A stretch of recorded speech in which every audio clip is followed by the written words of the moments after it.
Jokic said, first you got to be bad, then you got to get good, then you got to get humbled, then you get good again, right? And I think that's what's happened to us before. Like when we got beat in 2006-07 by Golden State, right? Humbled the shit out of us, and that put us back on a mission. It took us a few years to get there, but I think the same things happen with Luka. He's obviously a top 3 talent in the NBA, and sometimes things come easy, and then you got to learn what it takes.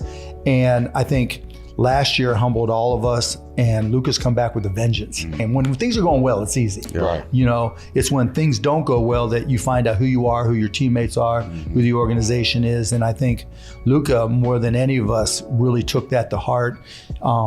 His leadership skills have improved. His communication skills have improved. He's learned from Dirk, you got to add something to your game every summer, and he's done that. So, all the pieces that you need to do to be a champion, I think he's pulled those pieces together. I want to back up a little bit. When did he get on your radar? Because obviously you guys make a trade draft day for him. When did you guys start hearing about him or knowing about him? Shoot, when a kid's 13 and he goes to play in Europe against grown men, you hear about it, right? And then you kind of question it. It's like, okay, it's Europe, you don't really know. And then the scouts were saying, look, there's a 16-year-old dude, 17-year-old kid that's playing against OKC, and he's fearless. Cooking. Yeah, just fearless. And so then we started really paying attention. And it was interesting because our scouts liked him.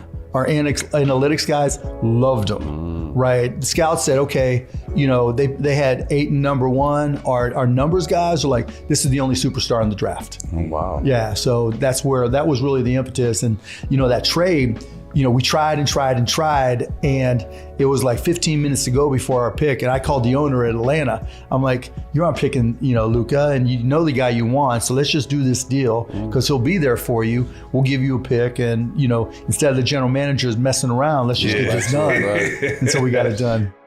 You mentioned something interesting. How much of it is analytics and how much of it is the eye test with scouting when you guys look at a player? Okay. It's both. And, analytics folks have got their perspective, and then you've got to have the eye test because some guys, they show up, the numbers are great, right? Particularly coming out of college. And when you just watch them, they're not quick enough. They played, they're 26 years old, right? Right. And there's just things like that. But with Luka, it wasn't, he's not the world's greatest shooter. He's not a pure shooter, but he's a killer.